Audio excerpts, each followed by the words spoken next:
Shri Pannalal Jain, Shrimati Sarla Jain, Shri Vivek बेनाड़ा, Shrimati Ketaki Benada, Aradhya Devansh Benada, Benada bearings and piston limited.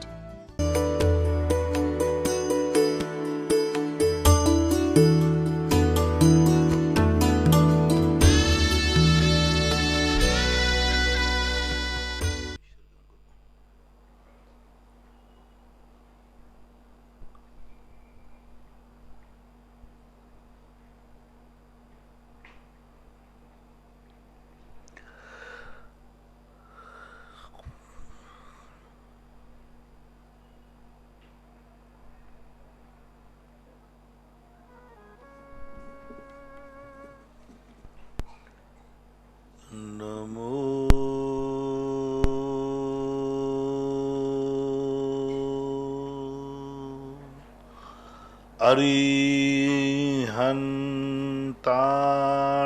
अरिहन्तार्णं नमो अरिहन्तार्णं नमो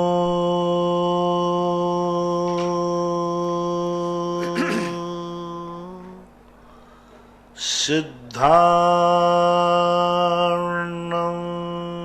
नमो सिद्धार्णं नमो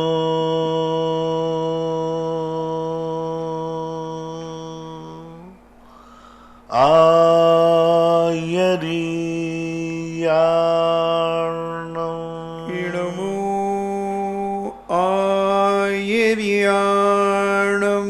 नमो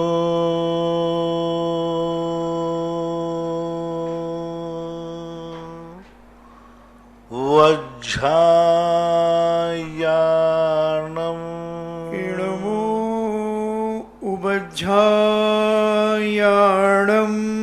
नमो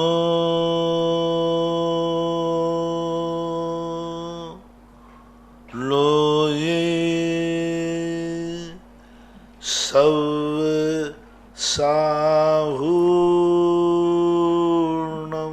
नमो लोये सब्बसाहूर्णं। पंच परमेष्टि भगवान की जय।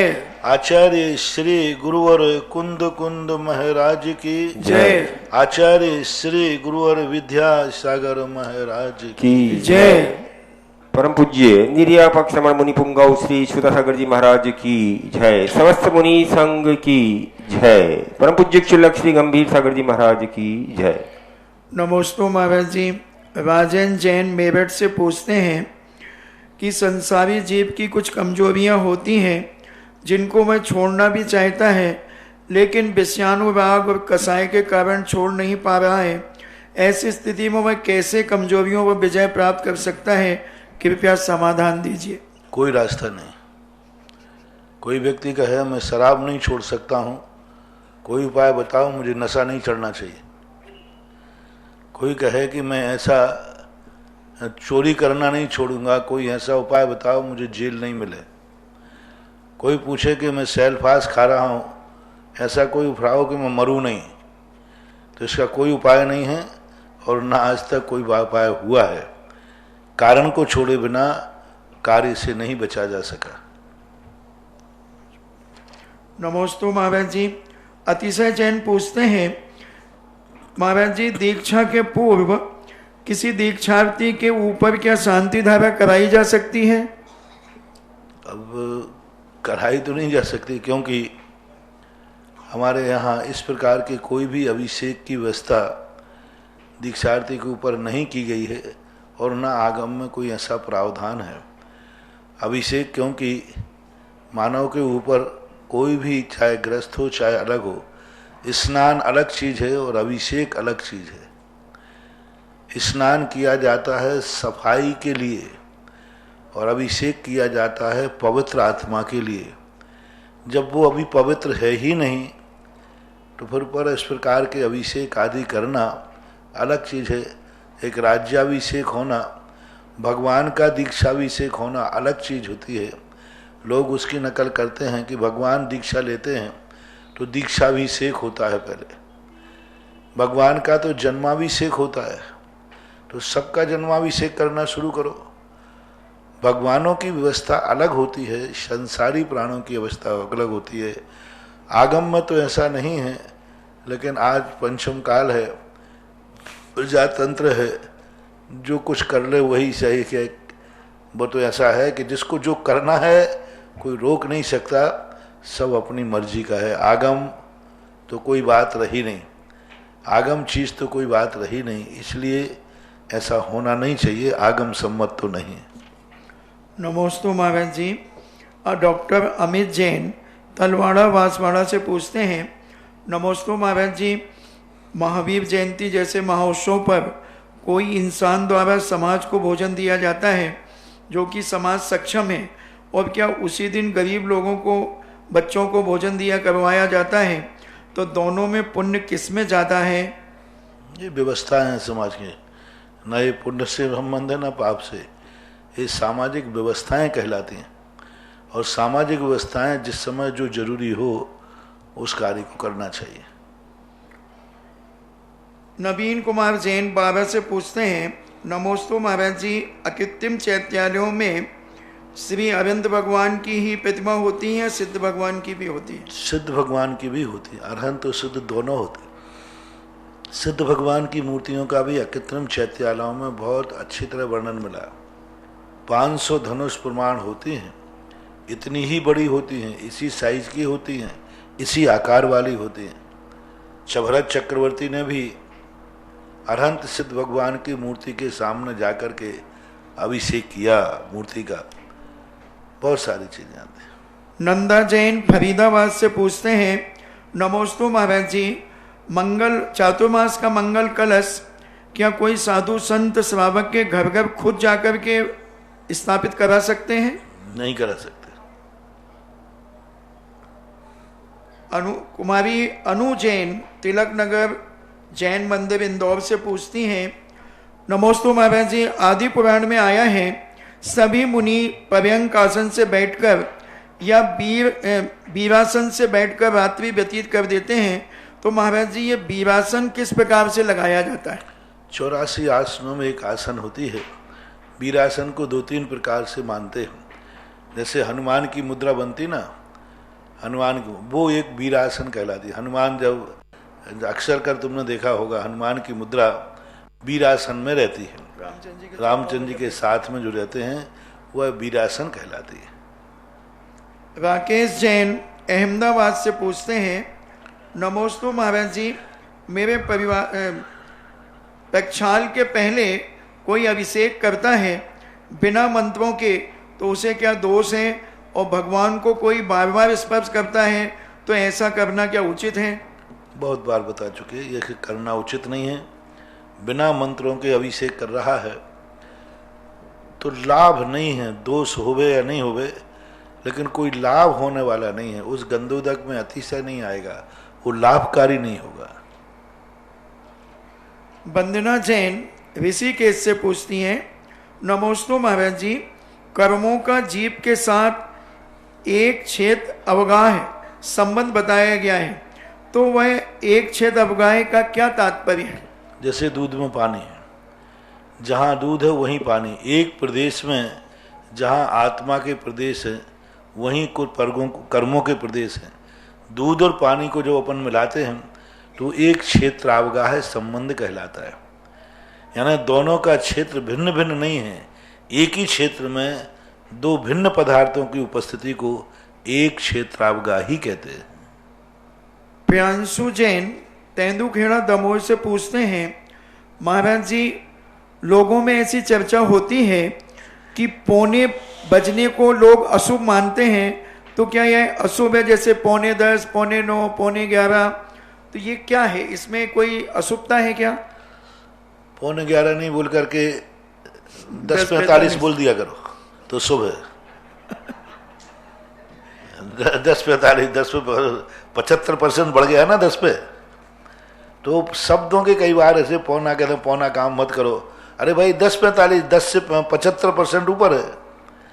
किसी ने कहा कि कितने बज गए, बोले 58 मिनट कम 10। अरे भाई सीधा 58 मिनट कम 10 ना बोल के 9:02 बोल दो ना। तो ऐसी बातें हैं, इसमें कोई विशेष महत्व नहीं है। लेकिन पौन शब्द जो है, शब्द की व्याख्या में देखा जाए तो पौना वैसे ही कम माना जाता है, तो उसको ऐसा कर लेना चाहिए 10:45 बोल दो तो फिर कोई दिक्कत नहीं है। विजय जैन बंबई से पूछते हैं, ऐसा एक बार एक व्यक्ति ने कहा, बोले महाराज जी, एक व्यक्ति कार्यक्रम चल रहा था तो बोले महाराज जी ये विधवा स्त्री है। तो मैंने बोले महाराज विधवा तो अशुभ होती है, आपकी राय क्या? मैंने कहा हाँ विधवा स्त्री तो अशुभ होती है। बोले क्यों होगी? तो लोगों ने, महाराज जी उसका पति मर गया ना, तो हमने कहा विधवा स्त्री को मत बुलाओ, ऐसा करो माँ जी को बुला लो, बेटा तो जिंदा है ना अभी। बोले बेटा तो जिंदा है, तो हमने कहा विधवा स्त्री को मत बुलाओ, माँ जी को बुला लो, वो किसी की माँ है ना, तो माँ को बुलाओगे तो शुभ है और विधवा स्त्री को बुलाओगे तो अशुभ है, स्त्री एक ही है। अब बताओ जो विधवा स्त्री है वो माँ है कि नहीं है? तो माँ को बुलाओ ना, मम्मी आओ।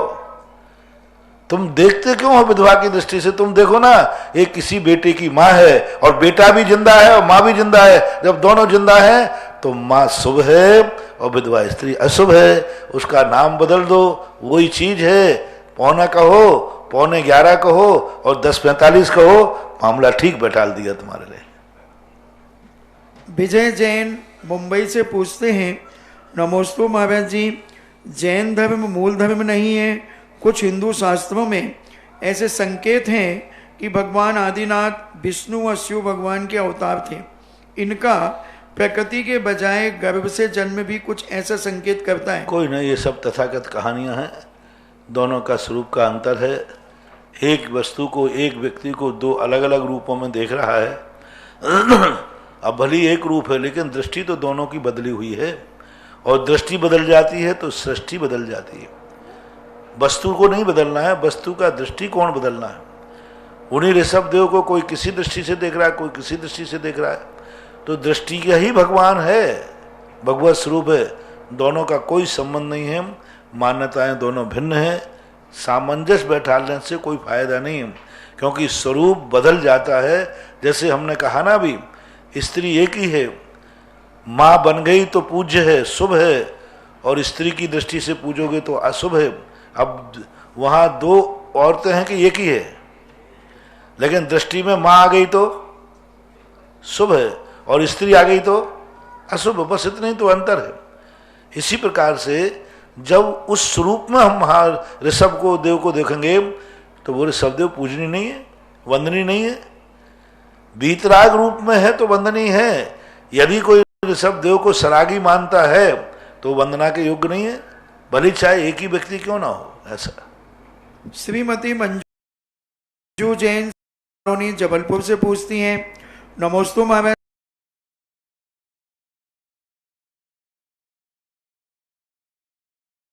तो वो एक समुद्र में व्रत के साथ ही अंदर चले जाते हैं, वहीं से बाण चलाते हैं, तो समुद्र में क्या वो डूबते नहीं हैं?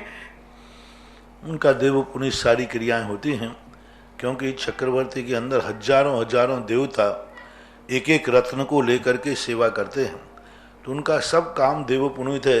वे तो अपना रथ समुद्र के ऊपर चला दें तो कोई बात नहीं, ऐसा उनके ऊपर एक छत्र होता है,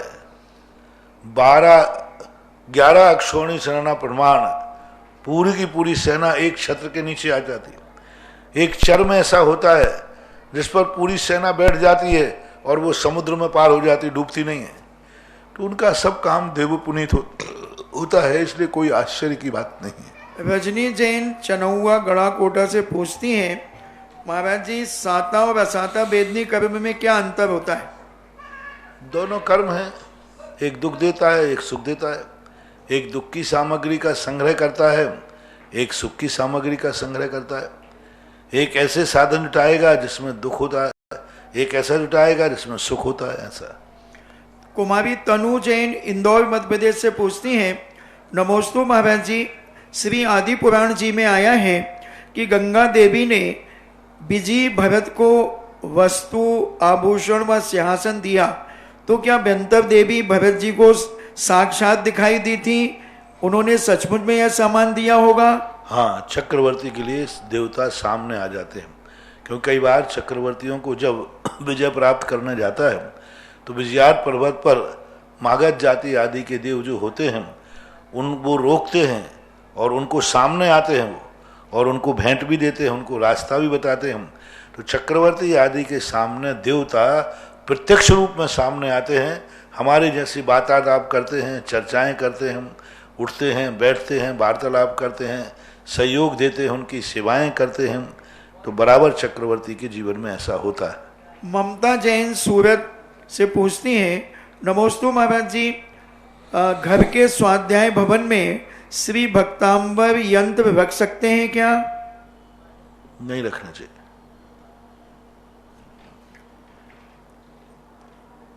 संगीता जैन गांधीनगर ललितपुर से पूछती हैं, नमोस्तु महाराज जी, 6 पर्याप्तियां कितने महीने या कितने दिन में पूर्ण होती हैं, और अंतर्मुहूर्त में अगर पूर्ण होती हैं तो 6 पर्याप्तियां पूर्ण होती हैं किस प्रकार से? जब व्यक्ति जन्म लेता है तो जिस पर्याप्तियों के साथ जन्म ले रहा है, 4, 5, 6 आदि, तो वो आते ही एक साथ शुरू करता है 6 पर्याप्तियां। यानी शरीर आहार पर्याप्ति, सबसे पहले आहार पर्याप्ति लेगा, आहार से शरीर बनाएगा, शरीर से इंद्री बनाएगा, इंद्री से भाषा बोलने की शक्ति, श्वासोश्वास आदि, ये 6 पर्याप्तियां मन पर्याप्ति। तुम्हारे पास क्या शक्ति है, किसके पास कितनी शक्ति है, मंत्रों में, तंत्रों में, उनके गुरु में, उनके भगवान में। क्योंकि पहले समय धर्म का संबंध चमत्कारों से होता था। एक युग ऐसा था जिस समय चमत्कार दिखाना पड़ते थे। चमत्कार दिखाओ तो राजा उस धर्म को मान लेगा, और नहीं दिखाओ तो नहीं मानेगा। तो सब लोग अपने अपने चमत्कार दिखा रहे थे। तो जैन धर्म से कहा, तुम्हारे पास क्या चमत्कार है? बोले, जो दुनिया में चमत्कार नहीं वो मेरे पास है। कौन से देवता से? बोले, कोई देवता से नहीं, सारा चमत्कार मेरी आत्मा का है, मेरे भगवान का है। तो उसने कहा, ठीक है, इनको बंदी बना लो, देखें इनमें क्या चमत्कार है, इनकी आत्मा में, इनकी भक्ति में। बंदी बना लिया। समंतभद्र महाराज कैसे ये देखते हैं इनकी भक्ति में कितनी ताकत है। तो वो उनकी ताकत को आजमाने के लिए तुम्हारी शक्ति कितनी है, 48 तारे डाल दिए और कहा, अब बाहर निकल के बताओ यदि तुम में ताकत है तो वो एक प्रकार की शक्ति प्रदर्शन था। पहले के राजा महाराजा, जो राजा महाराजा युद्ध करते रहते थे तो ठीक था, युद्ध नहीं करते थे तो उनको कोई ना कोई दिमाग में फितूरी चढ़ती थी, तो कोई ना कोई अपनी प्रतियोगिताएं कराते रहते थे। हार जीत में राजाओं को मजा आता है ऐसा। श्रीमती प्रज्ञा जैन मंडला से पूछती हैं, नमोस्तु महाराज जी, चतुर्विध संघ का अर्थ यति मुनि ऋषि अनगार का होता है, तो कहीं कहीं पर चतुर्विध संघ में मुनि आविका श्रावक श्राविका को क्यों बताया गया? दोनों परंपरा मिली। प्राचीन परंपरा ऋषि मुनि यति अनगार की है, बाद में कुछ आचार्यों ने श्रावक श्राविका चतुर्विध संघ कहा। पर यह संघ जो है विपक्ष सापेक्ष है। जहां दया का पात्र आए, उपसर दूर का आए तो चे संघ ले लेना, और जहां दान की बात आए, पात्र की बात आए, तो वहां ऋषि मुनि यति अनगार लेना। तो ये चलते हैं, विवक्षा भेद है समय के अनुसार। प्राचीन परंपरा में वही है। इस चतुर्विधि संघ को मानोगे तो चतुर्विधि संघ को अर्घ भी चढ़ाया जाता है। तो चतुर्विधि संघ को अर्घ चढ़ाओगे तो श्रावक श्राविका को भी चढ़ाएंगे। तुम कहो कि ये लक शुल्लक ले लेना उसमें, तो ऐसा तो उसमें लिखा नहीं। श्रावक तो चौथे गुण स्थान, अविरति भी है, असंयमी भी है, फिर उसको भी अर्घ चढ़ेगा। तो विवक्षाओं के अनुसार ही अर्थ लेना चाहिए, इनको एकांत नहीं मानना चाहिए। जहां अर्घ और पूजा की बात आएगी तो वहां ये श्रावक श्राविका वाला नहीं लिया जाएगा। और जहां पर जैसे शांति धारा में आता है, ऋषि आर्यका श्रावक श्राविका चतुर्संग उपसर्ग निवारण है, तो अब वहां उपसर्ग निवारण है तो वहां तो हम चरेंचों को भी उपसर्ग निवारण करते हैं। तो ऐसी बात है। शिल्पी जैन पुणे से पूछती हैं, महाराज जी नमोस्तु, हम लोग जो परिवार में भाई बहन माता पिता व अन्य परिजन हैं, तो पूर्व जन्म के कोई इनके संबंध होते हैं या फिर यूं ही जन्म ले लेते हैं? संबंध भी होते हैं, क्यों नहीं होते। पूर्व जन्म से कहीं ना कहीं कोई संबंध की स्थिति बनती है, और कई बार बिना संबंध के भी हो जाता है। जैसे भरत चक्रवर्ती के 923 पुत्र जन्मे, वो सीधे निगोज से निकल के आए थे, उनके तो कोई भवांतरों के संबंध नहीं थे, फिर भी भरत चक्रवर्ती के यहाँ जन्म हुआ। तो ऐसे बहुत सारी चीज़ों में विकल्प है। बहुतायत जो है संबंध तो कोई ना कोई कर्म का संबंध तो जरूर होता है, तभी वो नियम लेके आते हैं। मैंने कहा ना, जो जो कर्म से संबंधित हैं, जिसमें हमारा वर्तमान पुरुषार्थ नहीं चलता है, उसको पूर्व भाव के कर्मों के अधीन मानना चाहिए। जिसमें हमारा पुरुषार्थ चलता है, जैसे माँ बाप मिलेंगे तो कर्मों के अधीन मिलेंगे। माँ बेटे की जो जोड़ी बनी है ये रव में बनती है, यानी पूर्व जन्म में ही बन जाती है कौन किसके यहाँ पैदा होगा। लेकिन उसी को लेकर हमने कह दिया माता पिता जो बनेंगे जोड़ी बेटे की, ये पूर्व जन्म के भाव से बनती है, रव में बनती है। भाई भाई की बनेगी पूर्व भाव में, रव से बनती है। अब लोगों ने क्या कह दिया, हमारी पति पत्नी की जोड़ी रव में बनती है। जो लैला मजनू है वो कहते हैं हमारी जोड़ी तो रव में बन के आती है। वो नहीं है, वहां तो पुरुषार्थ चलता है। मम्मी को बनाने के लिए कुंडली थोड़ी देख दी है। मम्मी को बनाने के लिए तुम पहले पूर्व में ढूंढने गए होंगे, 10-25 मम्मी देखी होंगी, पर ये मम्मी पसंद आई। मम्मी को ऐसे थोड़ी कोई जन्म लेता है कोई व्यक्ति कि पहले पूर्व भाव में 10-25 मम्मियों को देखे, फिर जो मम्मी पसंद आए उसकी कुख में जन्म लेवे। पहले 10-50 पापाओं को देखे, कुंडली मिलाए, देखने जावे, तब जन्म लेवे। नहीं, माँ और पिता को हमारे हाथ में नहीं है, वो कर्म के अधीन है। लेकिन जन्म लेने के बाद शादी विवाह में जो संबंध बनाए जाते हैं, ये जोड़ी रव में नहीं बनती है, ये जोड़ी हमारे पुरुषार्थ से बनती है। हमें पुरुषार्थ करके सम्यक समीचीन रूप से करना चाहिए। हाँ, जब तुम्हारा संबंध होगा तो कोई ना कोई कर्म उदय में तो जरूर आएगा, कर्म तो आएगा ही आएगा। ऑनलाइन जिज्ञासाओं के बाद यहाँ उपस्थित सभी श्रावक श्राविकाएं और जिनवाणी चैनल, सुधा कलश चैनल और महावीर चैनल के माध्यम से देख रहे देश विदेश के सभी श्रावक श्राविकाओं की ओर से परम पूज्य श्री के चरणों में कोटिशः नमोस्तु नमोस्तु नमोस्तु गुरुवर। और आज की प्रथम जिज्ञासा के लिए श्रीमान राजीव जी जैन जबलपुर और तैयार रहेंगी श्रीमती मंजू जी सेठ जबलपुर। परम पूज्य संत निरापक संत सुधा सागर महाराज जी के चरणों में कोटिशः नमोस्तु। मेरे और हजारों लोगों का जीवन बदलने वाले महाराज जी के चरणों में कोटिशः नमस्ते। महाराज जी, मेरी जिज्ञासा है कि प्रतिक्रमण हमें कब और कैसे करना चाहिए? छोटा वाला करना चाहिए या जो जिनवाणी में दिया हुआ है वो वाला करना चाहिए? प्रतिक्रमण की जो आवश्यकता है वो अनेक रूप में होती है। वृत्ति से प्रतिक्रमण चालू होता है।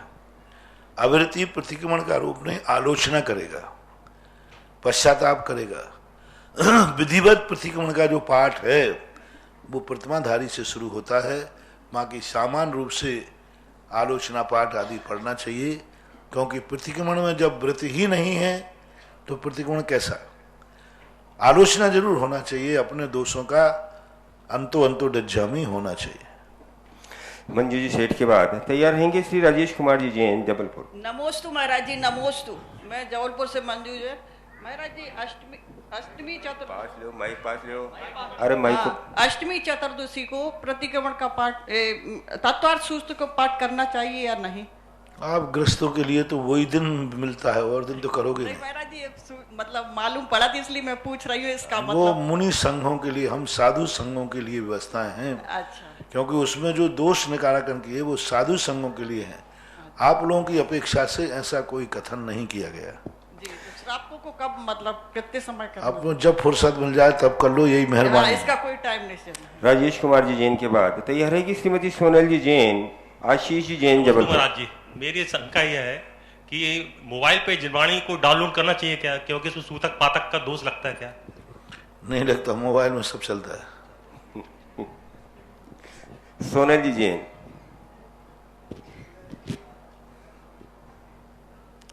खड़ी हुई जल्दी। नमोस्तु महाराज जी। महाराज जी, मेरी आज की जिज्ञासा है, आजकल जो देह दान का चलन चल रहा है, वो देह दान जैन धर्म में कहाँ तक उचित है? कुछ चीजें ऐसी हैं जो दान की कोटि में नहीं आती। लोग दान जहां जहां लग गया वो सभी धर्म नहीं हो गए। एक दिन हमने कहा ना, दान तो पता नहीं कहाँ कहाँ लगा दो, पाय दान, पीक दान, तो ये सब दान के, पान दान, तो ये सब दान लगाने लगे। देने का नाम दान नहीं है। जैन दर्शन का दान है पात्र को जो दिया जाता है वह दान की कोटि में आता है। देहदान आदि की जो परंपरा है ये लोक व्यवहार में है, धर्म शास्त्रों से ना ये पुण्य है ना पाप है, ये सामाजिक व्यवस्थाएं हैं। इसका निषेध भी नहीं कर सकते, समर्थन भी नहीं कर सकते। निषेध नहीं करना, क्योंकि गृहस्थ में तुम लोग रहते हो, समाज में कितने ऐसे कार्य करते हैं जो धर्म तो समर्थन करेगा नहीं, लेकिन धर्म उसका निषेध भी नहीं करता। कहीं निषेध नहीं कर सकता, लेकिन समर्थन भी नहीं कर सकता। तो ये सामाजिक व्यवस्थाएं हैं, सामाजिक सहयोग हैं, इनसे बहुत लाभ होते हैं। कितना बड़ा इस पर डिसेक्शन होता है, कितने मरीजों के लिए उससे जीवन दान मिलता है, नेत्रदान दे दिया एक व्यक्ति को जिंदगी। तो लोक व्यवहार की अपेक्षा तो इसमें कोई बाधा नहीं है, धार्मिक अपेक्षा से इसकी कोई चर्चा नहीं है, ना इसे धर्म का रूप दिया जा सकता है। देवेंद्र कुमार जी जैन और तैयार रहेंगी श्रीमती नीरा जी जैन, अम्बाला छावनी। महाराज श्री अमित जैन जी पुणे से की जिज्ञासा है। नमोस्तु गुरुवर। पूज्य, जब हम किसी व्यक्ति को कोई शुभकामना देते हैं तो उससे उसके लिए कोई लाभ होगा या उसके जीवन में वही घटित होगा जो उसके कर्म है? अब कितने बार इसको बताया, अभी बताया मैंने कि जब पुरुषार्थ के द्वारा कर्म ही सब कुछ नहीं है।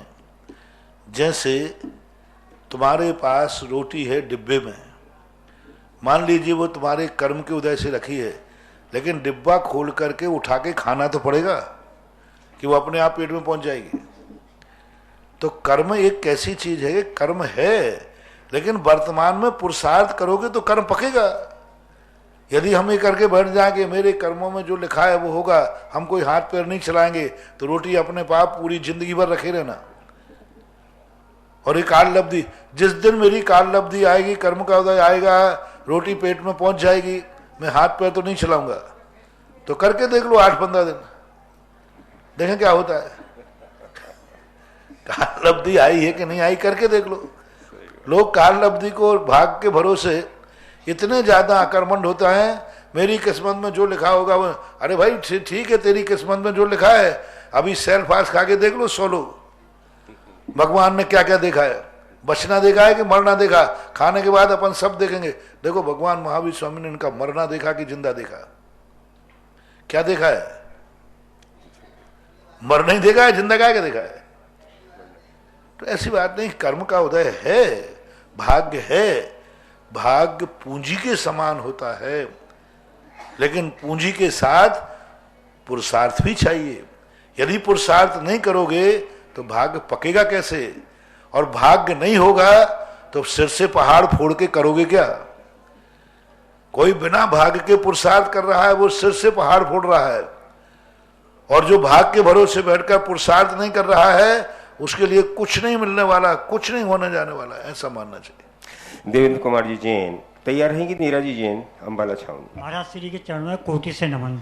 महाराज श्री, मेरी जिज्ञासा है कि जब समोसर में जब सभी प्राणी अपनी अपनी निज भाषा अनुसार सब चीज़ समझ लेते हैं, तो राजा जनक ने समोसर में 60,000 प्रश्न क्यों हुए?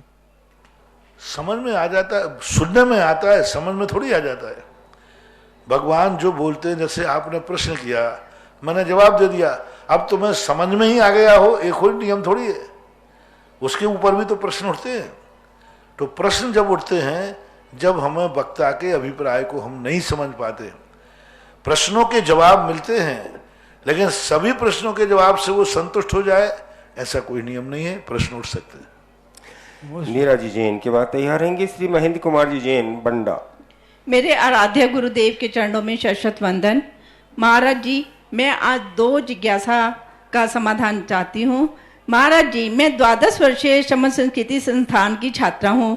जिज्ञासा समाधान में मैंने आपके मुखारविंद से सुना था कि जन्माभिषेक के समय देवों द्वारा किए गए अभिषेक की एक एक बूंद भी देवों को मिलने के लिए कम पड़ गई थी, और गंधोदक ललाट व मस्तक पर ही लगाना चाहिए। जबकि महाराज जी, आदि पुराण में पेज नंबर 300 पर हमने पढ़ा कि भगवान के जन्माभिषेक की समाप्ति के बाद देवों ने गंधोदक मस्तक पर लगाया, फिर सारे शरीर पर लगाया, और बचे हुए बाकी गंधोदक को स्वर्ग में ले जाने के लिए रख लिया, और सभी देवों ने गंधोदक की होली खेली। अभिषेक के बाद देवों ने स्नान किया, फिर त्रिलोक पूज्य भगवान की प्रदक्षिणा देकर अष्टद्रव्य से पूजा की, अनिष्ट मंगलों का नाश किया। तो महाराज जी मेरी जिज्ञासा ये है कि ये किस अपेक्षा से लिखा है? ये क्या है, पहली बात तो ये जन्माभिषेक है, एक बात तो, क्योंकि ऐसा आज तक कहीं अरहंत भगवान के अभिषेक के संबंध में नहीं आया। जन्माभिषेक है। जन्माभिषेक में जब इतने कलश ढाले गए, एक वर्तमान में तो यहां लिखा कि सारे देवता उसमें तैरने लगे, तैर रहे हैं उसमें, क्योंकि अब इतना बड़ा कलश ढला है। अरे वो 7 हाथ देवताओं की आवाहना कितनी, 7 हाथ की तो है, उसके विक्रिया से बड़ा नहीं होगी। इतना बड़ा एक कलश कितना का था? 96 किलोमीटर गहरा, 48 किलोमीटर चौड़ा, 12 किलोमीटर का मुंह है। अब इतना पानी, भाखड़ा नंगल बांध भी कम है, 1008 कलश, भाखड़ा नंगल भी 96 किलोमीटर गहरा नहीं है। अब इतना बड़ा भाखड़ा नंबर बांध यदि खुल जाए तो पाकिस्तान हिंदुस्तान तैरेगा कि नहीं? तैरेगा। तो इतना बड़ा कलश जब डला तो पानी इतना फैल गया कि देवता उसमें मानो तैर गए, और 1008 से ऐसे, तो वे लोग देवता लोग तैर गए। ये अलंकारिक भाषा कहलाती है, सैद्धांतिक भाषा नहीं कहलाती। और जन्म के अभिषेक को नहा लिया। अब जब इतना कलश गिरेगा तो नहाएंगे और लेके डाल दिया, तो ये कहलाता है। लेकिन ये भी आया है कि इतने कलशों में एक एक बूंद उनको मिलती है, एक एक बूंद में छोटा से कलश मिल जाते हैं। अब जो पास खड़े थे उनको ऐसा हो गया, और जो नहीं थे उनको थोड़ा मिल गया। तो ये कथन कहलाता है। प्रथमान युग को अलंकारिक कथन मानना चाहिए, सैद्धांतिक नहीं। महाराज जी मेरी दूसरी जिज्ञासा है कि पंचमेरु 2.5 द्वीप में आते हैं, और नंदीश्वर द्वीप में पंचमेरु की रचना क्यों की जाती है, जबकि नंदीश्वर द्वीप 8वां द्वीप है? नंदीश्वर द्वीप के साथ में पंचमेरु की रचना करना कोई जरूरी नहीं, लेकिन 8वां द्वीप दिखाने के लिए 2 कारण उसके हैं। 8वां द्वीप दिखाने के लिए कि भाई ये 2.5 द्वीप है, फिर दिखाने के लिए एक सिंबॉलिक रूप दिया जाता है।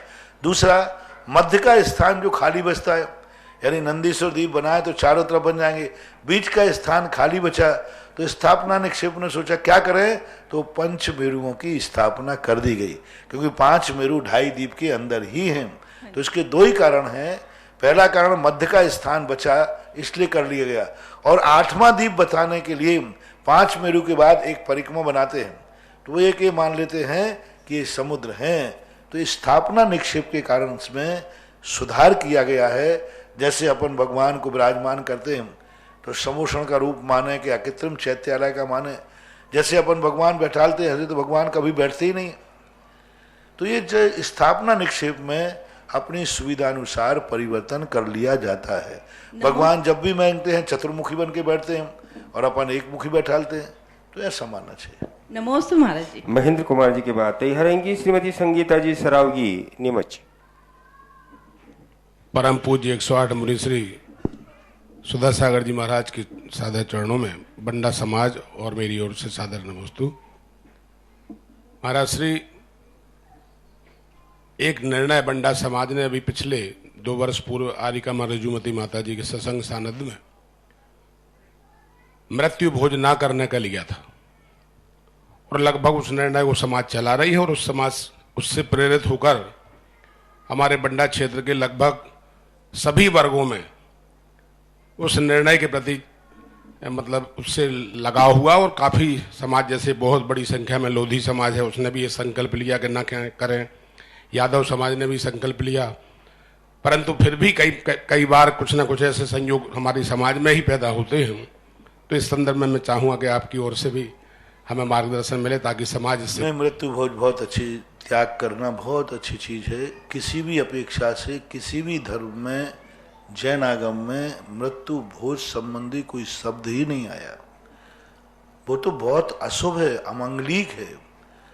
मृत्यु के उपलक्ष्य में जीवन में खाने ना खाने जाना बहुत बड़ी नकारात्मक ऊर्जा को प्राप्त करना है।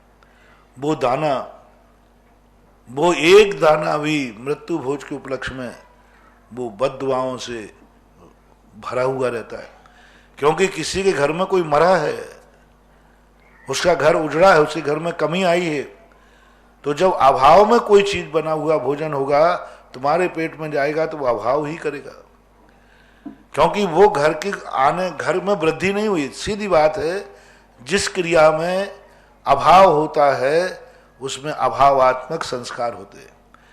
घर में से एक सदस्य कम हुआ है और उस उपलक्ष्य में बनाया गया है, वो आपके पेट में जाते ही वो कुछ ना कुछ तुम्हारे अंदर अभाव पैदा करेगा, कोई ना कोई पुण्य का क्षय करेगा। जो तुम्हारे पास शक्ति है वो कहीं ना कहीं से अभाव को प्राप्त करेगा, क्योंकि वो अभाव के उपलक्ष्य में बना है। विवाह आदि में यदि खाते हो तो वो वृद्धि में का निमित्त बना है, उस घर में एक सदस्य बढ़ रहा है, और जब वृद्धि का भोजन खाओगे तो आपके अंदर सकारात्मक ऊर्जा होगी, वो भोजन तुम्हारे लिए कहीं ना कहीं से वृद्धि कारक होगा। इसलिए साइकोलॉजी से भी समझें, मनोविज्ञान से भी समझें, तो भी मौत का, अभाव का उस परिवार को उसके मरने की खुशी है कि दुख है। आप लोग यहाँ कोई भी मरता है तो किस किस को सुखी होती है? जिन जिन का आप मृत्यु भोज करते हो उनके मरने पर आपको खुशी होती है कि दुख होता है? दुख होता है। तो दुख में लड्डू बांटे जाते हैं कि सुख में? सुख में। तो इससे सिद्ध हो रहा है कि ऊपर से तो तुम नाटक कर रहे हो, दुखी हो, अंदर से लड्डू बांट रहे हो, मर गया, निपट गया, अच्छा हुआ, बसियत मिल गई। क्या इस संदर्भ नैतिकता के नाते भी नहीं बनना चाहिए। एक नैतिकता बोलती है, जो खिलाने वाले मृत्यु भोज कराने वाले हैं, ये कितना बड़ा इनको महान पितृदोष लगेगा, महान दोष लगेगा। क्योंकि इधर पिताजी का मरना हुआ, दादाजी का मरना हुआ, और तुम मिठाई बांट रहे हो, तुम भोजन करा रहे हो। ये सब चीजें तो खुशी में कराई जाती हैं। तो तुम्हारे पितृदोष जो मर कर के गए, वे एकदम सोचेंगे ये दुष्ट तो देखो मेरे मरने पर मिठाइयां बांट रहा है, दुनिया भर की खुशी मना रहा है। नहीं करना चाहिए महानुभाव। अपने पितरों की अपेक्षा भी नहीं करना, धर्म की दृष्टि से भी नहीं करना, नैतिकता की भी दृष्टि से भी नहीं करना। मृत्यु भोज करना अपने पूर्वजों का अपमान है, पूर्वजों की नाराजगी है। ऐसे पूर्वज तुम्हारे लिए जो मर के गए, वो बाद में तुम्हारे लिए पितरों का आशीर्वाद नहीं मिलेगा, पितरों की कृपा नहीं होगी। जिस घर में मृत्यु भोज हो जाता है उस घर से पितरों की कृपा, आशीर्वाद खत्म हो जाता है, और उस घर में पितृदोष नियम से होता है। जिस घर में मृत्यु भोज, क्योंकि मौत जैसे पर भोज देना नैतिक ही नहीं है। इसलिए जो अपने माँ बाप को चाहते हैं और माँ बाप का वरद हस्त चाहते हैं, और जन्मांतरों में वो माँ बाप मुझे मिले हैं, तो वे भूल करके कदापि मृत्यु भोज नहीं करें। मृत्यु भोज तुम्हारे लिए अपशगुन है, तुम्हारे लिए अपशगुन है, पूर्वजों की अपेक्षा अपशगुन है, धर्म की अपेक्षा से निषेध है। परिणाम ही नहीं करना, उनके उपलक्ष्य में कोई लॉन आदि भी नहीं बांटना, बर्तन आदि नहीं बांटना। और जिस घर में मरे हुए का बर्तन आता हो, मेरा कहना, मैं अपने भक्तों से कहता हूं, यदि सोने का भी बर्तन देवे किसी के मरने पर, तो मरे के उपलक्ष्य में कभी अपने घर में बर्तन मत लाना। वो बहुत नकारात्मक ऊर्जा देता है, बहुत नकारात्मक। आप जब बहुत टेंशन में हो, बहुत दुखी से दुखी होते रहो, हर चीज में दुखी हो रहे, जो देखो वही कमी है, तो आपसे मेरा कहना है 5 मिनट रुकिए। आपके घर में किसी के मृत्यु की कोई सामान तो नहीं रखा? एक प्रैक्टिकल कर लेना। आप बहुत परेशान हो रहे, हर चीज में परेशान है, तो आप घर में बैठक कीजिए, कहीं किसी मरे की कोई निशानी अपने घर में तो नहीं है। यदि मरे की निशानी हो तो आप तुरंत उसे घर से निकाल के सड़क पर फेंक देना। सोने चांदी की हो तो मंदिर में दान दे देना, लेकिन घर गृहस्थी में उपयोग में मत लाना। सोने की चम्मच भी हो, एक चम्मच भी कोई देवे तो हाथ जोड़ लेना, भैया कभी देना है तो खुशी के दिन में देना। हम मौत का सामान नहीं रखते हैं, और मौत का सामान रखने का अर्थ है सीधा चांडाल। मरने के बाद की सामग्री किसकी है? बस वही प्रोसेस है। मरने के बाद की सामग्री चांडाल की होती है, और मौत की स्मृति का सामान भी चांडाल जैसा उपलक्षण मानना चाहिए। इसलिए घरों में मौत का सामान तुरंत, आज जो जहां बैठे सुन रहे हो, किसी के मृत्यु के उपलक्ष्य में कोई चीज आई हो, सुबह होने के पहले पहले निकाल देना घर से। लोभ नहीं करना, लोभ नहीं करना, बहुत नकारात्मक ऊर्जा होती है। और चाहे भूखे मर जाना, लेकिन किसी की मौत के यहां भोजन मत करना। वो एक मौत का दाना तुम्हारे कहीं ना कहीं तुम्हें ऐसी दरिद्रता का दर्शन कराएगा, ऐसे अभाव का दर्शन कराएगा, जैसे मरने वाला कभी लौट के नहीं आता, उसी प्रकार जो अभाव कमी तुम्हारी जिंदगी में आएगी वो पूरी जिंदगी में पूरी नहीं कर पाओगे, क्योंकि वो मरने वाला लौट के नहीं आना। इसी प्रकार जब तुम्हारी जिंदगी में जो पेट में अन्न गया है, वो एक ऐसी बीमारी ला सकता है जो मौत लेकर के ही वो बीमारी जाएगी। ऐसी परेशानी ला सकता है जिसका जिंदगी में समाधान नहीं होगा।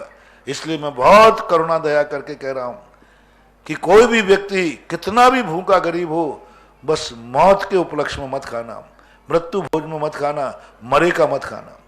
और कितना भी सोने का लोभ देवे, मरे की सामग्री अपने घर में नहीं लाने देना, नहीं करना।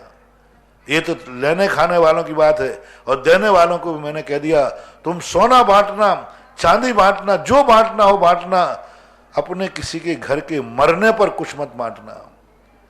ये तुम्हारे लिए बहुत बड़ों का आशीर्वाद तुम्हारे ऊपर उठ जाएगा, तुम्हारी अनाथ दशा का निमंत्रण हो जाएगा। बड़ों के आशीर्वाद तुम्हें फलेंगे ही नहीं, क्योंकि तुमने बड़ों के मरने पर भोज किया था, तुमने बड़ों के मरने पर बर्तन बांटे थे। इसका अर्थ है अब बड़े लोगों का आशीर्वाद तुम्हारे ऊपर से उठ जाएगा। बड़े जब तुम्हारे घर से जाते हैं तो खेद का विषय होता है। इसलिए बांटना ही है, बांटने का मैं मना नहीं कर रहा हूं, खूब बांटो, खुशी के दिन बांटो ना। आप जन्मदिन पे बांट दो ना, आप अपने शादी की सालगिरह पे बांट दो ना, और कोई विधान पंचगणना करो, विधान करो, उसके ऊपर बांटने के 1000 तरीके हैं, लेकिन मरने का खाना नहीं और मरने पर बांटना नहीं। बंडा समाज को बहुत आशीर्वाद जो उन्होंने ये नियम लिया, बहुत अच्छा किया। सारे भारत को इस नियम का अनुकरण करना चाहिए। संगीता जी की बात तैयार रहेंगे श्री राजीव जी संगी, जयपुर। नमोस्तु गुरुदेव, नमोस्तु गुरुदेव, नमोस्तु गुरुदेव। नीमच समाज की तरफ से, हमारे परिवार की तरफ से आपको बारंबार नमोस्तु नमोस्तु नमोस्तु। महाराज जी, जैसा कि अभी जो प्रश्न उठा था कि मृत्यु भोज नहीं होना चाहिए, आपने ये पथ निर्देशित किया, समाज, बंडा समाज ने माना और कई समाजों ने माना होगा। उसी तरह मैं ये चाहती हूँ महाराज जी, या मैं, हमारी सबकी ये इच्छा है कि आप अपने इस मंच से, जिज्ञासा समाधान के मंच से यह बात प्रसारित करें कि जो शादी ब्याह के जीवन होते हैं हमारी जैन समाज में, कई शहरों में, जहाँ पे जमीकंद अतिरिक्त रूप से बनता ही है, मतलब आप समझो सारी तरह के जमीकंद बनते हैं। यह जमीकंद बनना क्या जैन समाज में कोई प्रभावनांग में किस तरह से दोष लगता है? मैंने सब पूरे इन विषयों के ऊपर खूब 50 बार बोल चुका हूँ। कौन मानने वाला है, कौन मानता नहीं। सबसे बड़े तो लोग जो होते हैं, जो बड़े आदमी होते हैं, वे नहीं मानते। दूसरी बात है, आज के समय में लोग मंदिरों में भोजन करते, धर्मशाला में, वहाँ आलू बनते, तीर्थ क्षेत्रों पर भोजन होते, वहाँ आलू प्याज बनते। आलू प्याज तो बहुत नीचे की चीज हो गई, रात्रि भोजन होते हैं। आलू प्याज से ज्यादा सबसे बड़ा पाप है रात्रि भोजन। आलू प्याज तो है ही, रात्रि भोजन में तो साक्षात मांस है, त्रसजीवों का भंडार है, अनसंख्यात त्रसजीव उसमें मरते हैं। धर्म क्षेत्रों में धर्म होते हैं, बहुत बड़ा दोष है। भोजन करो, खुशी मनाओ, लेकिन कम से कम वो खुशी कहीं तुम्हें नकारात्मक ऊर्जा ना दे दे। मैं आजकल 2-3 महीने से इसी नकारात्मक और सकारात्मक ऊर्जा पर बोल रहा हूं। किस चीज से हमें सकारात्मक ऊर्जा कब मिलेगी, किस समय हमें नकारात्मक ऊर्जा मिलती है। आज प्रातः काल भी हमने कहा था कि हमें वही वस्तु हमें नकारात्मक ऊर्जा देती है जब हम उसके प्रति, बड़ों के प्रति कोई छुपाव भाव रखते हैं, दुराव भाव रखते हैं। तो हमारे लिए मान लो शादी ब्याह किया, उसमें तुमने रात्रि भोजन कराया, नकारात्मक ऊर्जा। अब उनकी जिंदगी में कभी ना कभी अंधकार आएगा। दोनों के दिन में एक दिन ऐसा जरूर आएगा जब उनको कुछ भी नहीं सूझेगा। अमंगल हो गया, अशुभ हो गया। रात्रि में शादी करना अशुभ हो गया, फटाके चलाना सबसे बड़ा अशुभ, फटाके चलाना हो गया, अमंगलिक हो गया। यदि शादी में एक फटाका कोई फोड़ दे तुरंत समझ लेना अब अपशकुन हो गया, क्योंकि बारूद का देखना और बारूद का फूटना ये ज्योतिष शास्त्रों में अमंगलिक और अपशकुन कहा हुआ है। और इस प्रकार के अभक्त, आज तो आलू प्याज की बात कर रहे हो, जो आज हमारे जो फास्ट फूड हैं उनके काउंटर लगते हैं। अब तो एक आधुनिक काउंटर लगने लगा, स्वेच्छा काउंटर, जहां शराब बियर बनती है, उसका कुछ अलग नाम है। हाँ, वो अलग काउंटर, वो कोने में लगा रहता है अलग, वहां सब शराब मराब सब मिलती है, जैनियों के उसमें है कॉकटेल, नाम तुम बोल दो कॉकटेल। हाँ, कॉकटेल के नाम से एक काउंटर लगता है, वो जैनियों के यहाँ। बोलो इससे ज्यादा और क्या शर्म की बात होगी। आलू प्याज तो अब आजकल बहुत छोटी चीज हो गई, कॉकटेल जैसे काउंटर लगने लगे हैं। क्या करें, आज का युग उसी तरफ दौड़ रहा है। नहीं रोकेंगे, रोकना तो पड़ेगा, नहीं रुकेंगे तो ठोकर खा के रुकेंगे। अब यदि किसी की बारात में, तुम्हारी बारात, बेटा बिटिया की शादी मांगलिक होती, सगुन होती, यदि किसी एक ने भी शराब पी ली तो ज्योतिष शास्त्र के अनुसार शराबी व्यक्ति और शराब दोनों अमंगल हैं। ज्योतिष शास्त्र में लिखा है, पुराने शास्त्र में, शराब का कोई दिख जाए बोतल लिए या शराब पीने वाला दिख जाए, अपशकुन है, अमंगलिक है। और तुम्हारी बारात में यदि किसी ने भी शराब पी ली, मैंने तो एक दिन कहा था, अरे पीना ही है तो और दिन पी लेना, कम से कम शादी के दिन और जन्मदिन मत पीना, क्योंकि उस दिन तुम्हारा सगुन है, मांगलिक है। तो मैं तो सारे भारत से कहता हूं, यदि तुम शराब नहीं छोड़ते हो, तुम्हारी तुम जानो, कम से कम अपनी बारात में, अपनी शादी में सबसे हाथ जोड़ लेना, भाई तुम्हें आगे पीछे पीना हो तो पी लेना, आज मत पीना, मेरा बेटा बिटिया के सगुन का सवाल है, जिंदगी का सवाल है। यदि बारात में किसी ने एक ने भी पी ली किसी कोने में और वो बारात में शामिल है, नियम से तुम्हारे बेटा बिटिया का अपशकुन हो गया ज्योतिष शास्त्र के अनुसार। तो इस प्रकार की व्यवस्थाओं के लिए हम बता सकते हैं, कह सकते हैं, करना नहीं करना तो आप लोगों के ऊपर है। राजीव जी संगीत के बाद तैयार रहेंगे श्रीमती अंजू जी जैन, जयपुर। नमस्ते गुरुवर। गुरुवर, हम गृहस्थों को हमारी शक्ति, ऊर्जा, तन मन धन और अपने जीवन की प्राथमिकताएं दो आधार पर तय करने का सूत्र मिला। कला 72 जीव की, तामे 2 सरदार, एक जीव की जीविका, एक जीव उद्धार। अब हम इसमें आजीविका और जीव उद्धार, इन दोनों में परस्पर कैसे अपने सामंजस्य से बैठाएं कि जैसे जीवन की आवश्यकताएं किनको कहें, भोग विलास किनको कहें, इससे तो हम आजीविका का कुछ सेटिंग बैठाएं। गृहस्थ के लिए दोनों एक दूसरे के पूरक है, इसलिए गृहस्थ को धर्म, अर्थ और काम तीनों पुरुषार्थ कहे गए। तीनों एक साथ चलेंगे। धर्म विहीन अर्थ, धर्म विहीन आजीविका उसके लिए भ्रष्ट कर देगी, और धन विहीन धर्म उसको आगे नहीं, धर्म ही नहीं करना देगा। गृहस्थ को यदि धन विहीन धर्म नहीं कर सकता और गृहस्थ धर्म विहीन अर्थ नहीं कमा सकता, दोनों पूरक हैं। जहां जहां अर्थ है वहां वहां धर्म होना चाहिए गृहस्थ का, और जहां जहां धर्म है वहां वहां गृहस्थ को अर्थ भी चाहिए। हमारे आचार्य महाराज ने लिखा कि गृहस्थ के पास, साधु के पास कौड़ी भी है तो वह कौड़ी का नहीं, और गृहस्थ के पास कौड़ी नहीं है तो वो कौड़ी का नहीं। यानी गृहस्थ को तो चाहिए तो अपनी आजीविका का अर्थ होता है धर्म की रक्षा करते हुए आजीविका करे, क्योंकि धर्म की रक्षा गृहस्थ बिना आजीविका के नहीं हो सकती। गृहस्थ यदि आजीविका नहीं करेगा वो धर्म कर ही नहीं सकता। उसका मुख्य धर्म है दान पूजा। अब दान पूजा कब करेगा? जब कमाएगा तभी तो करेगा। कहां से दान देगा, कहां से पूजा करेगा, और कहां से अपनी, तो आजीविका जब भी करेगा तो उसके अंदर धर्म की, उसके अंदर संकल्प होगा। इसलिए गृहस्थ को आजीविका करते समय ये सोचना चाहिए, यह आजीविका मेरे धर्म का नाश तो नहीं कर रही है, और धर्म करते समय सोचना चाहिए कि ऐसा धर्म करने से हमारी आजीविका का नाश तो नहीं हो जाएगा। गृहस्थ को ध्यान रखना, ऐसा धर्म गृहस्थ को नहीं करना जिससे उसकी आजीविका का नाश हो जाए।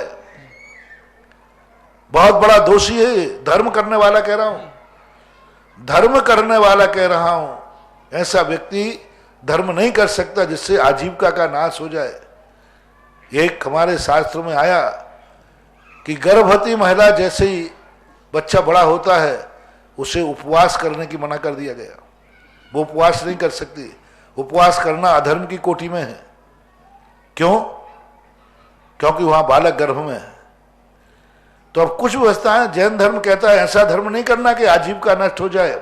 मैं हमेशा कहता हूं, गृहस्थ यदि 24 घंटे धर्म करेगा तो गृहस्थी नष्ट हो जाएगी, और गृहस्थी बिल्कुल भी धर्म नहीं करेगा तो गृहस्थी भ्रष्ट हो जाएगी। ना तो गृहस्थी नष्ट करना है और ना गृहस्थी भ्रष्ट करना है। तो दोनों को एक दूसरे का पूरक बना के चलो तो गृहस्थी भी चल जाएगी और धर्म भी चल जाएगा। नमस्ते। अंजू जी जैन जयपुर के बाद तैयार रहेंगे श्री विजेंद्र जी जैन जयपुर। बंधुओं, आज सुबह परम पूज्य श्री की आहारचर्या का सौभाग्य प्राप्त किया था। श्री सुमित कुमार जी, श्रीमती सुनीता जी, अनूप जी, श्रीमती सीमा जी जैन बिजोलिया, और ये सौभाग्य प्राप्त करके आपने यहाँ जो सोने की जारी बन रही है उसमें अपने गले की सोने की चेन दान में दी है।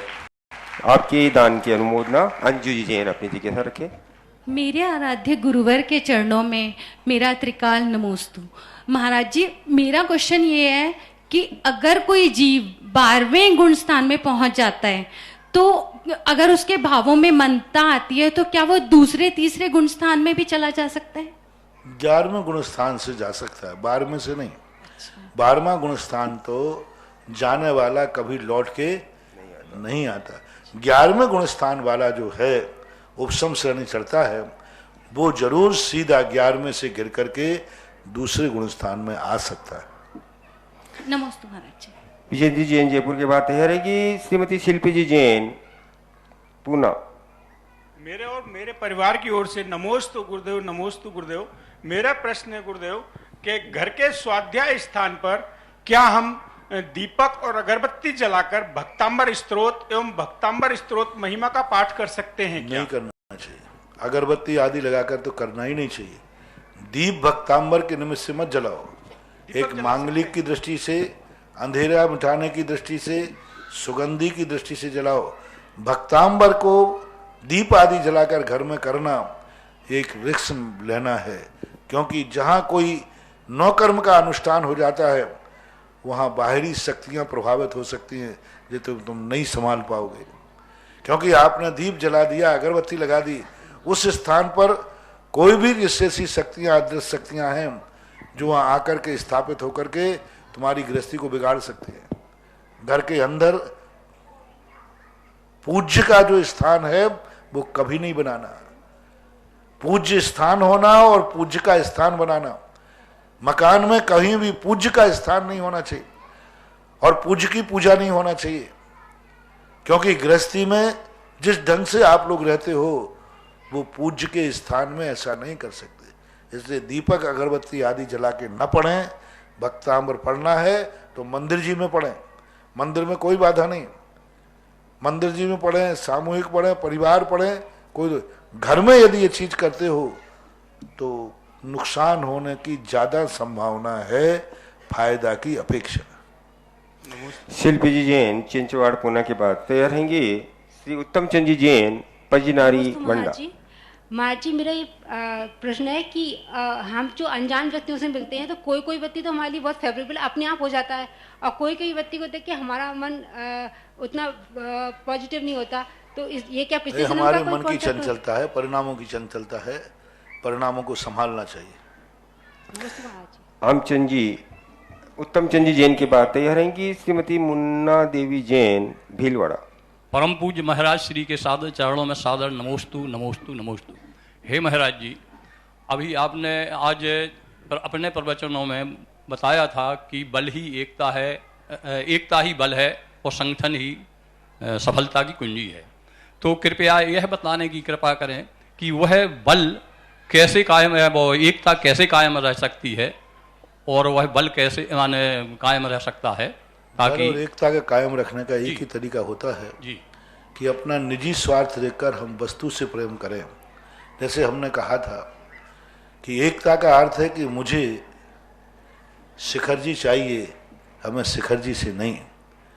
हमें तीर्थ क्षेत्र कमेटी में पद नहीं चाहिए, मुझे तीर्थ क्षेत्र चाहिए।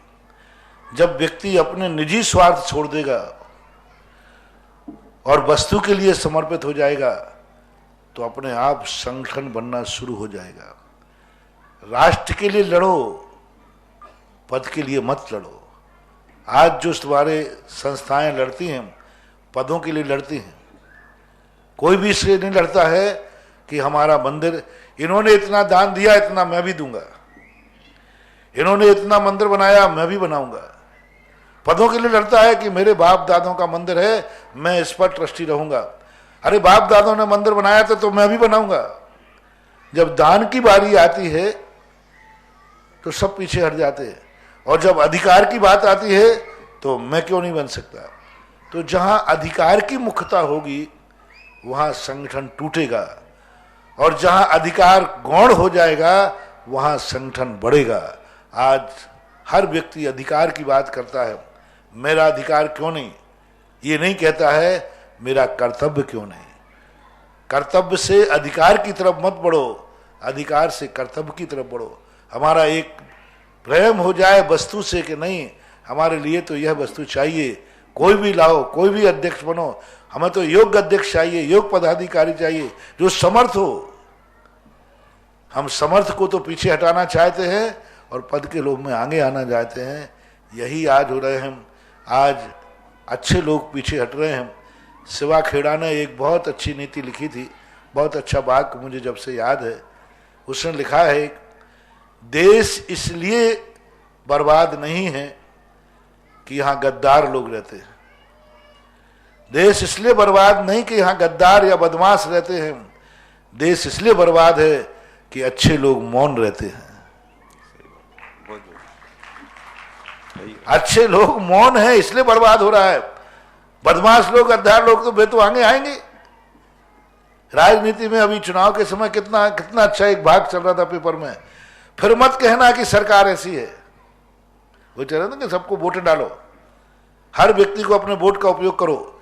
यदि तुम वोट नहीं डालते तो फिर मत कहना कि सरकार ऐसी है। अभी तुम्हारे हाथ में है सरकार कैसी बनाना। अभी तो तुम वोट नहीं डालोगे फिर कहोगे कि सरकार ऐसी है, फिर मत कहना कि नेता ऐसा है, सरकार ऐसी है। तो ये चीजें हमें देखना पड़ेगा, इन चीजों पर विचार करना चाहिए, तभी हमारा संगठन कायम रह सकता है। नमस्ते महाराज जी।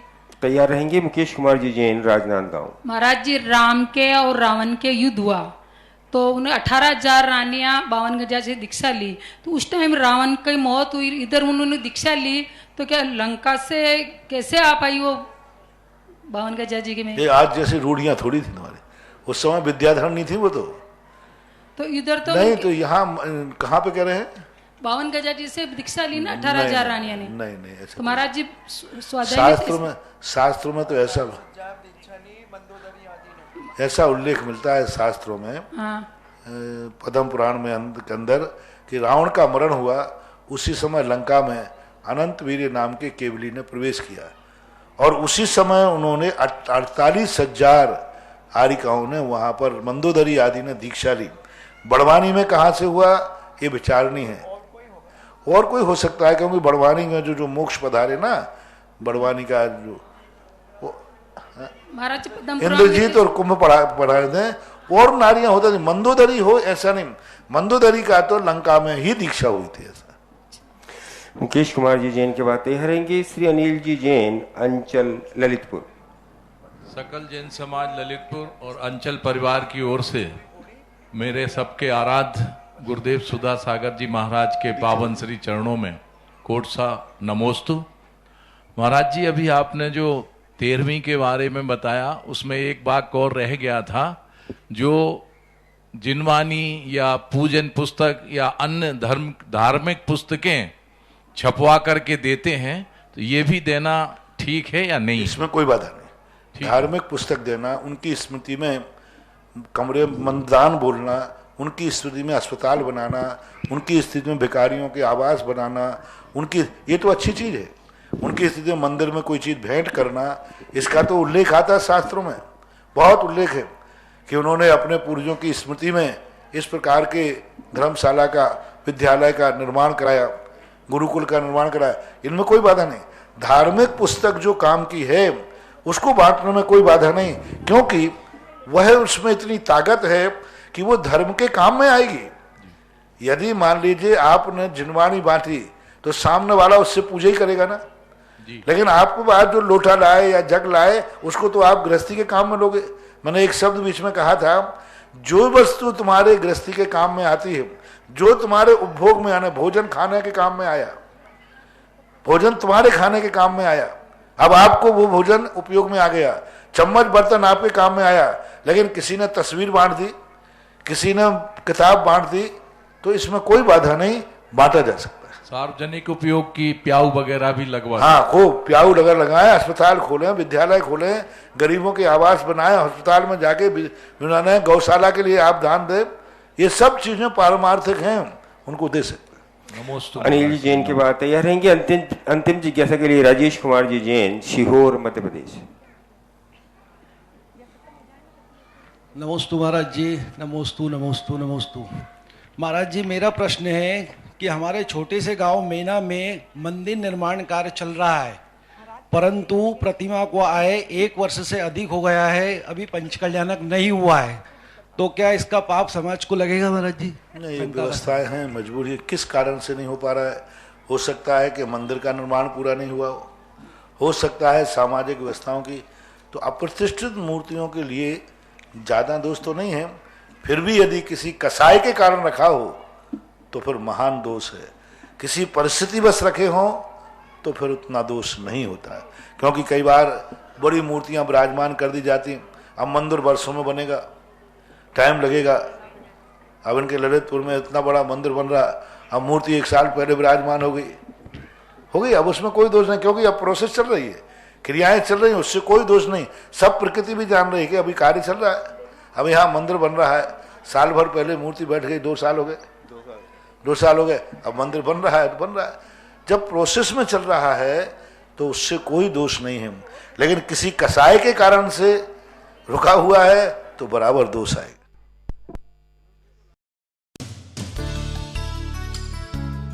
इस कार्यक्रम के पुण्यार्चक थे श्री पन्ना लाल जैन, श्रीमती सरला Jain, Shri Vivek बेनाड़ा, Shrimati Ketaki Benada, Aradhya Devansh Benada, Benada bearings and piston limited.